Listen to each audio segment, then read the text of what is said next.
কেরানীগঞ্জে মা মেয়ের মরদেহ উদ্ধার করেছে পুলিশ। পুলিশ জানায় গেল 25 ডিসেম্বর গৃহ শিক্ষিকার কাছে পড়তে গিয়ে নিখোঁজ হয় স্কুল শিক্ষার্থী ফাতেমা।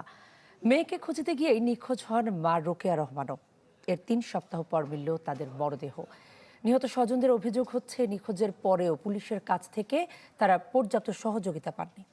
নতুন বাংলাদেশ গড়তে এলো জুলফিকার স্টিল। জুলফিকার স্টিল, ইস্পাত দৃঢ় অঙ্গীকার।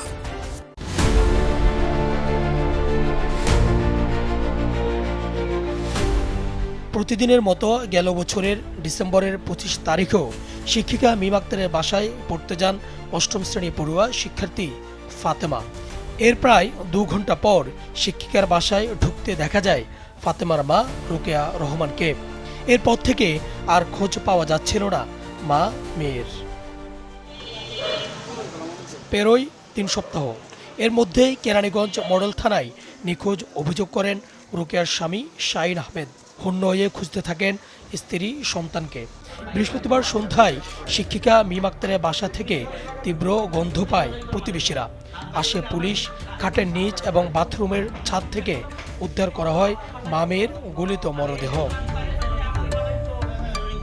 পুলিশ জানায় এনজিও থেকে ঋণ নেয় শিক্ষিকা মিম, যার জামিনদার ছিলেন রোকেয়া রহমান। এনজিওর টাকা সময়মতো না দেয়ায় চাপ দিলে রাগে ক্ষোভে হত্যা করা হয় রোকেয়া এবং তার মেয়েকে। খুনের মোটিভ পরিবর্তন করতে 25 ডিসেম্বর নিহত ফাতেমার পোশাক পরে বের হতে দেখা যায় মিমের ছোট বোন নুসরাতকে। সেদিন সন্ধ্যায় আবার বোরকা পরে বাসায় ঢুকতে দেখা যায় তাকে। এ ঘটনায় মূল অভিযুক্ত শিক্ষিকা মিম আক্তার বোন নুসরাতকে পুলিশ হেফাজতে নেওয়া হয়েছে। মাকে তো ফোন করে আনলো, মাকে ফোন করছে যে আপনার মেয়ে পড়তে এসে অসুস্থ হয়ে পড়ছে। মা আসছে, আসার পরে ঘরে যখন ঢুকছে তখন পিছন থেকে এই নূরজাহান ওড়না দিয়ে তার গলায় প্যাঁচ দিছে। গলায় প্যাঁচ দিয়ে তখন আরেক বোন তাকে ধাক্কা দিয়ে ফেলে দিচ্ছে, দিয়ে দুইজনেই ওড়না টান্নে গলায় ফাঁস লাগে।